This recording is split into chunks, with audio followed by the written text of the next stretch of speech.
वर्ग दशम के गणित प्रश्नावली 13.4। तो 13.1 से 13.3 तक अभी तक हम लोग पढ़ चुके। अब आगे पढ़ने जा रहे हैं 13.4। तो 13.4 के क्वेश्चन को गौर करेंगे। बाई बुक कह रहा है कि जब तक अन्यथा न कहा जाए पाई बराबर 22/7 लीजिए। क्वेश्चन नंबर 1, पानी पीने वाला एक गिलास 14 cm ऊंचाई वाले एक शंकु के छिन्नक के आकार का है। दोनों वृत्ताकार सिरों के व्यास 4 cm और 2 cm है। इस गिलास की धारिता ज्ञात करें। तो गौर करते हैं किस प्रकार बनेगा। फिगर बना दिए। 14 cm R1 4/2 यानी व्यास है वो 4/2 बराबर 2 cm, 2/2 बराबर 1 cm। धारिता का सूत्र होता है 1/3 पाई H R1² plus R2² plus R1 गुणे R2। तो मान बैठा देते हैं 1/3 गुणे 22/7 गुणे 14, 2² प्लस 1² प्लस 2 गुणे 1। तो 7 दूनी के 14 कट गया, बच गया 44/3, 4 प्लस 1 प्लस 2, 44/3 गुणे 7। गुणा करने के बाद 308/3 और पूर्णांक के रूप में 102.2/3 cm³। इसका ये फर्स्ट का आंसर हुआ। अब क्वेश्चन नंबर 2 देखते हैं।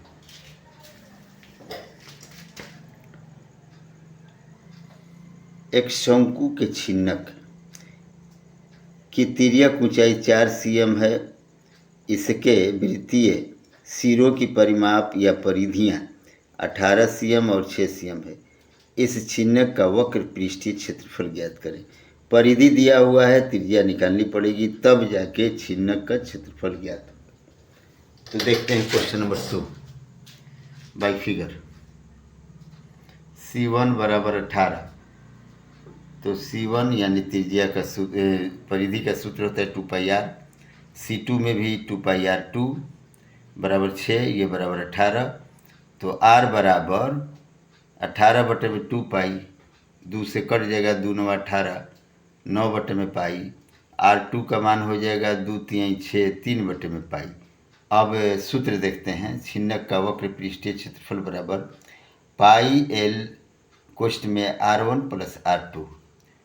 तो रूल के अनुसार पाई L 9/पाई प्लस 3/पाई। तो पाई पाई का मतलब पाई 1/पाई जो है लघुत्तम निकाल दिए, कॉमन निकाल दिए। पाई L गुणे 1/पाई, 9 प्लस 3, पाई पाई कट गया, बच गया L। L का मान 4 है और 9 3 जोड़ेंगे तो 12 होगा। 4 गुणे 12 यानी कि 12 चौके 48 cm²। अब क्वेश्चन नंबर 3 देखते हैं। क्वेश्चन नंबर 3 कह रहा है एक तुर्की टोपी के एक छिन्नक के आकार की है। देखिए आकृति 13.24। यदि इसके खुले सिरे की त्रिज्या 10 cm है, ऊपरी सिरे की त्रिज्या 4 cm है और टोपी की तिर्यक ऊंचाई 15 cm है, तो इसके बनाने में प्रयुक्त पदार्थ का क्षेत्रफल ज्ञात करें। यानी इसको बनाने में कितने पदार्थ का क्षेत्रफल प्रयोग किए जाएंगे, देखते हैं फिगर के अनुसार। R1 बराबर 4, R2 बराबर 10, L बराबर 15।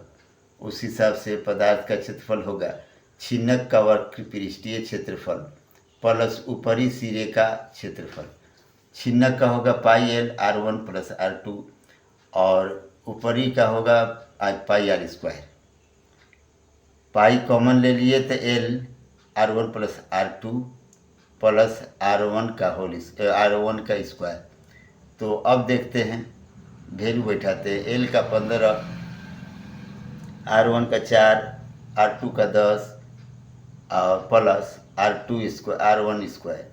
तो 15 4 + 10 + 4 स्क्वायर, 15 × 14 × 14 + 16, तो हो जाएगा 15 × 14 यानी 210 + 16। तो पाई का मान 22 रखते हैं। 22/7 226 गुना करते हैं 22 और 226 में, तो 49/72 आता है, बटे में 7। उस आधार पर जब बनाते हैं 49/72 में 7 से, तो आता है 710.2/7 cm स्क्वायर। क्वेश्चन नंबर 3 था। क्वेश्चन नंबर 4 देखते हैं। धातु की चादर से बना और ऊपर से खुला एक बर्तन शंकु के छिन्नक के आकार का है। तिर्यक ऊंचाई 16 cm है तथा निचले और ऊपरी सिरे की त्रिज्या 8 cm और 20 cm है। 20 रुपये प्रति लीटर के दर से इस बर्तन में पूरा भर सकने वाले दूध का मूल्य ज्ञात कीजिए। साथ ही इस बर्तन के बनाने में प्रयुक्त धातु की चादर 8 रुपया प्रति 100 cm स्क्वायर की दर से ज्ञात कीजिए। पाई का मान 3.14 रखें। क्वेश्चन नंबर 4 रूल के अनुसार फिगर बनाते हैं। बाल्टी टाइप का बन गया। V = 1/3 पाई h r1 square + r2 square + r1 × r2। पाई का मान 3.14 रख दिए। 8 स्क्वायर 20 स्क्वायर + 20 × 8, इधर है 3.14 × 16, यानी पाई के मान 3.14 बोल दिया है।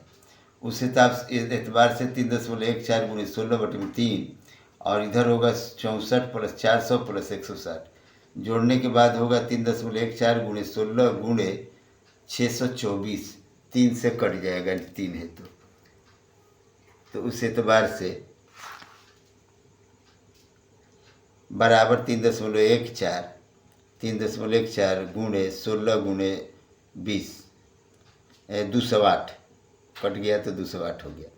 अब पूरा गुणा करने के बाद हो जाता है 10,449.92 cm स्क्वायर या 10.44992 लीटर। पूर्ण रूप से अगर इसको करते हैं तो 10.45 लीटर होगा। इसका दाम निकालेंगे तो 10.45 × 20 यानी 209 रुपया। ये क्वेश्चन नंबर 4। अब क्वेश्चन नंबर 5 अर्थात आखिरी क्वेश्चन।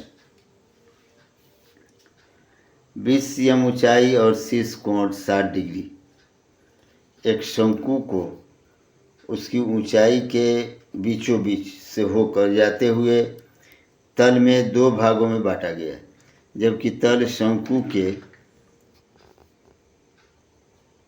आधार के समांतर है।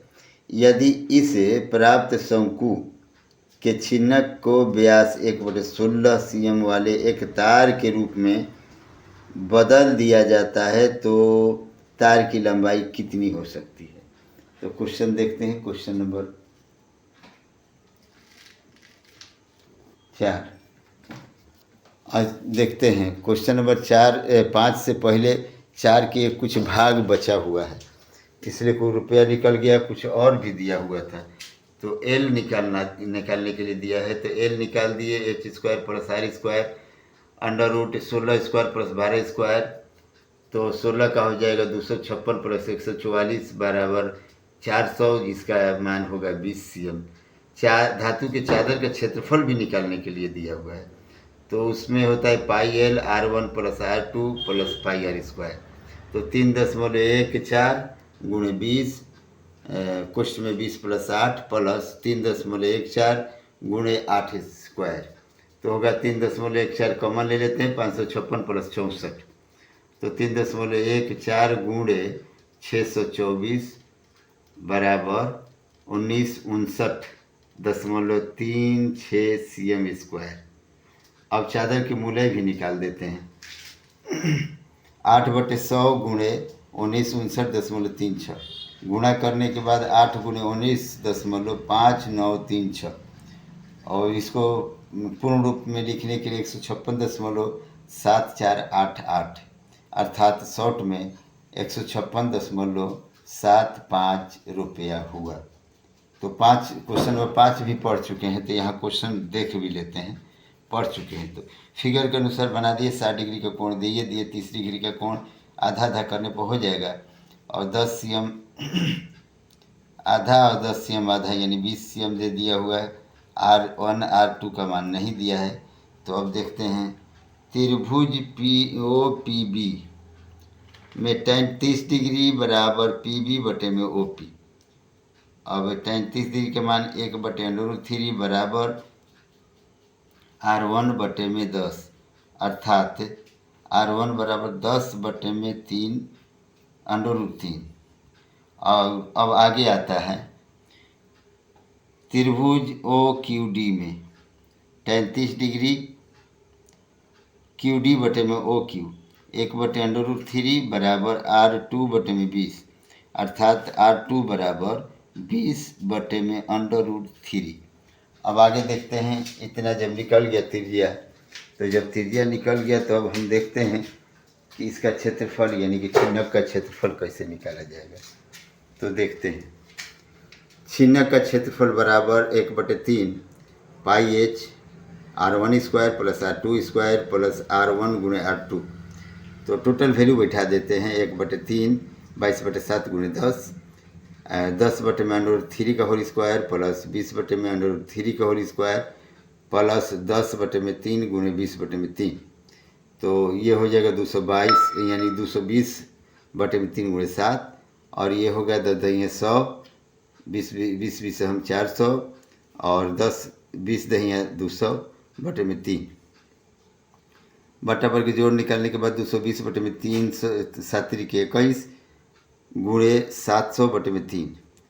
तो 3 से 7 से कटेगा तो 7 के 21 और 100, अर्थात 22,000 बटे में 9 cm²। अब ये भी दिया है कि तार की लंबाई कितनी होगी, तो 22,000 बटे में 9 गुणे 7 गुणे 32 गुणे 32 बटे में 22 गुणे 100, क्योंकि 1/32 दिया हुआ है। तो 22 10 बार में कट गया, 00 भी कट गया और 10 बार में वो भी कट गया। तो अब देखते हैं 10 गुणे 7 गुणे 32 गुणे 32 बटे में 9, अर्थात 71 6 80 बटे में 9।